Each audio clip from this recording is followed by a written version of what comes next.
of the viewers of my SSR-85c conversion video rightly pointed out that I had said that I'd be taking this to the range for some testing, and I never showed any footage of that. Before I show the footage of me actually shooting the rifle, which you can also see in my folding stock conversion project, I thought I'd go over some of the parts that I've used, some additions and upgrades I've made since I finished the second video in the series. The stock you'll probably recognize as being the same one that I installed in the second video. It has the 1/2 inch recoil pad installed. This is more to adjust for length of pull issues rather than any sort of recoil problems I have with 7.62. To manage some recoil, I have braided some cargo parachute cord along the comb, just in an 8-strand braid, terminating in a crown knot here at the end. Another thing you'll note is that up here, where the receiver and the stock meet, let me get that centered for you, there's a 5-degree spacer that I ground out of black paper phenolic resin, just from Garolite. I'm sorry, it's called Garolite, it's from McMaster Carr. That's just to provide a correct angle and to the stock so that I have the right cheek weld when using the sights or an optic like I have mounted on this rifle. The middle section of the rifle is pretty much as I left it at the end of the second video. You'll recognize the MD Arms pistol grip, the Tapco G2 trigger, and the Bulgarian Circle 10 magazines that, if you'll recall, I was having some trouble getting to fit. As you can see, they now do fit. One modification I've made to them is to grind down the back of the feed lips just slightly. You can see the steel lining is exposed, but that allows them to fit past this cross member on the inside of the receiver. A longer-term solution would be to grind this cross member down so that more magazines would fit. But as you can see, here's a Chinese flatback.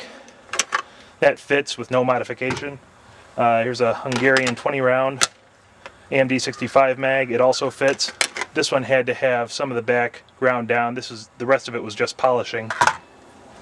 And here's a Circle 10 that has not been modified. And as you can see, it doesn't lock in. Because it's interfering back here on the back of the feed lips. Other than that, it's just been a very easy project. Some other things that I've added on include the Scout Scopes sight mount here. Replaces the rear sight ladder with a rather monolithic aluminum block that set screws to either side. You can see that there.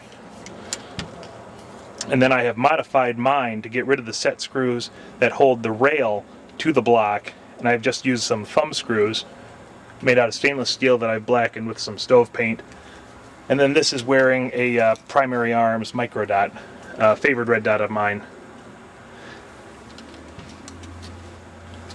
On the front end, not much has changed.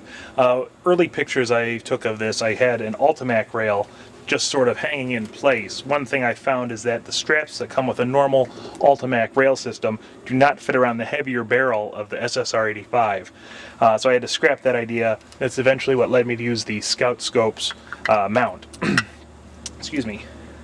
Here you'll see a aim shot, and to look at the title there, an aim shot tri-rail. Same one that I used on my Galil red dot scope mount, although this one you can see has both of the side wings attached still.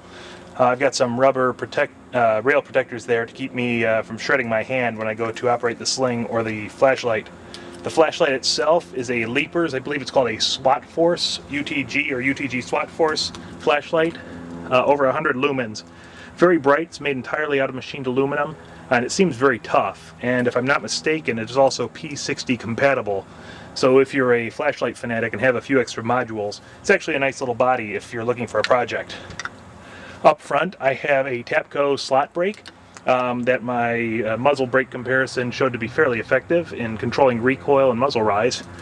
And that's just been screwed into place, and with the spring plunger detent on the front sight block. Oh, and the sling, excuse me.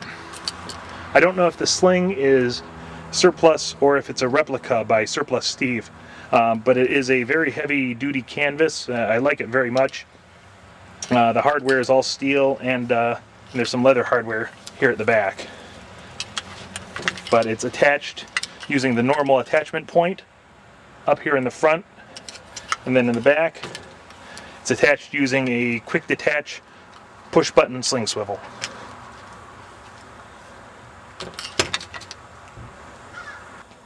Now that the project is all but wrapped up, I'd like to thank you for watching and sticking with it as long as you have. If you have any questions or comments, please feel free to leave them below or as a video response. If this project has inspired you to undertake a project of your own, I'd love to hear about that as well.